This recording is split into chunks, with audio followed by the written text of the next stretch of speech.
Hello friends, good evening. कैसे हैं आप सभी? स्वागत है आप सभी का हमारे यूट्यूब चैनल स्टडी टाइम 99 में। So friends, today's our topic is pair of words. Words के पेयर बनाना।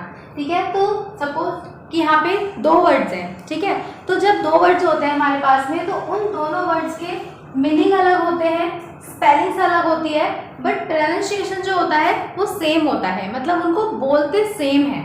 ओके, तो जैसे कि एक्सेप्ट, तो इसको भी एक्सेप्ट बोलेंगे एंड हम इसको भी एक्सेप्ट ही बोलते हैं। तो एक्सेप्ट मतलब होता है स्वीकार करना। ठीक है, एक्सेप्ट मतलब क्या होता है? स्वीकार करना। अब कि सपोज किसी ने आपको फ्रेंड रिक्वेस्ट भेजी और आपने उनकी फ्रेंड रिक्वेस्ट क्या करी? एक्सेप्ट कर ली, तो वो क्या हो जाएगा? स्वीकार करना। अब यहाँ पे क्या है? एक्सेप्ट, तो मतलब सिवाय। ठीक है, तो यहाँ पे सिवाय का मतलब हुआ कि पार्टी में सब जने गए बट रीता नहीं गई, तो यहाँ पे इसका मतलब एक्सेप्ट का मतलब होता है सिवाय, कि मतलब सारे लोग गए और रीता नहीं गई पार्टी में, तो जो एक बच गया वो एक्सेप्ट आता है। ठीक है, अब क्लोथ क्या होता है? कपड़ा। क्लोथ का मतलब हुआ कपड़ा एंड क्लोथ्स मतलब होता है सिले हुए कपड़े। ओके, तो जो कपड़े सिले हुए होते हैं उनको हम बोलते हैं क्लोथ्स। ये क्लोथ मतलब एक कपड़ा और क्लोथ्स मतलब बहुत सारे कपड़े, ऐसा नहीं होता।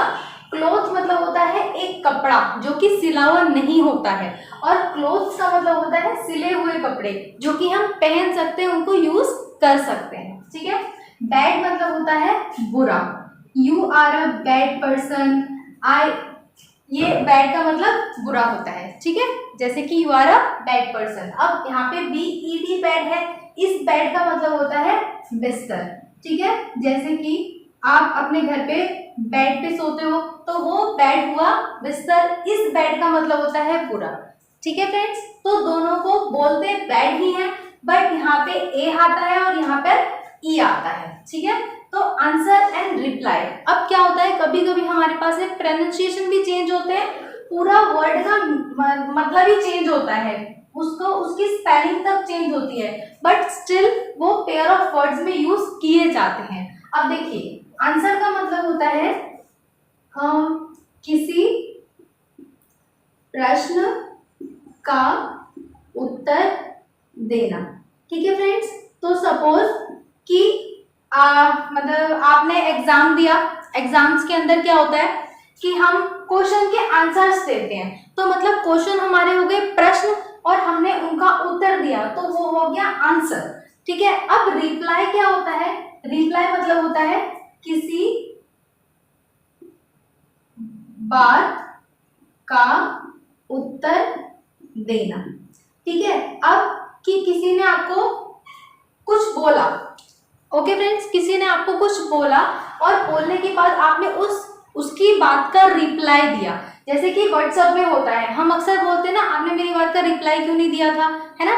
तो वो होता है रिप्लाई देना, और आंसर होता है हम किसी क्वेश्चंस का आंसर कर रहे हैं। ठीक है फ्रेंड्स, अब यहाँ पे है ब्रेक। तो ये नॉर्मल ब्रेक होते हैं जो कि साइकिल में या बाइक में यूज करे जाते हैं, उसको बोलते हैं ब्रेक। एंड यहाँ पे इस वाले ब्रेक का मतलब होता है तोड़ना। ठीक है, कि आपने मेरी साइकिल को ब्रेक कर दिया, आपने मेरी साइकिल तोड़ दी।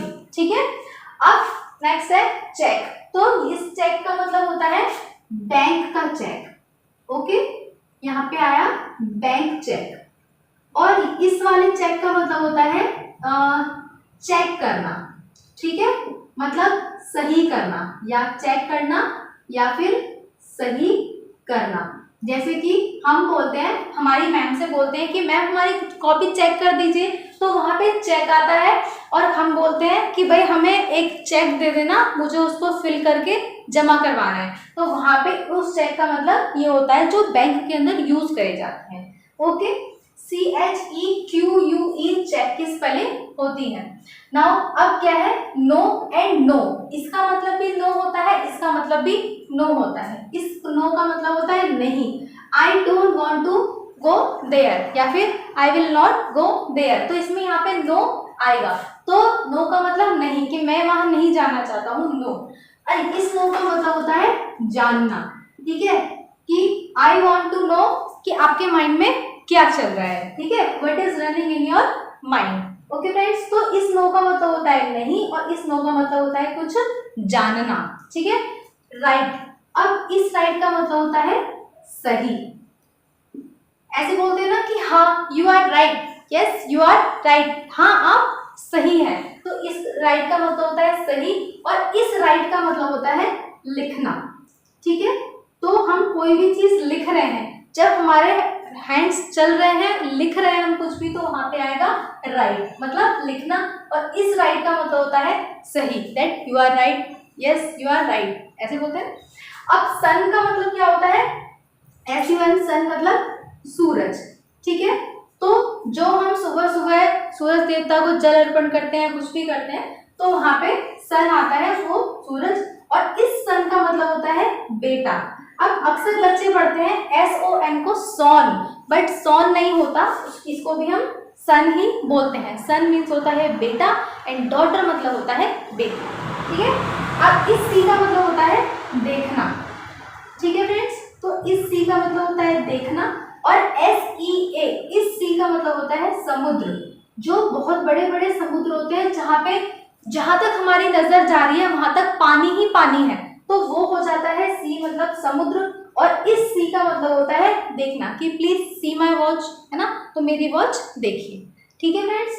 तो ये थे हमारे आज के कुछ पेयर ऑफ वर्ड्स जिनको हम पढ़ते सेम है, किसी किसी को हम सेम नहीं पढ़ते क्योंकि वो सेम होते नहीं है, बट हम उनको भी पेयर ऑफ वर्ड्स में काउंट करते हैं। सारे वर्ड्स को अक्सर हम नॉर्मली एक ही लैंग्वेज में पढ़ते हैं, bad and bad, cloth and cloth, except and accept, no and know, right and write, son and sun, sea and see. तो ये सारे वर्ड्स जो होते हैं, ये कुछ कुछ वर्ड्स नॉर्मल थोड़े बहुत होते हैं जो कि पेयर ऑफ वर्ड्स के लगते नहीं है कि वो पेयर ऑफ वर्ड्स है, बट वो होते हैं, जैसे कि आंसर एंड रिप्लाई।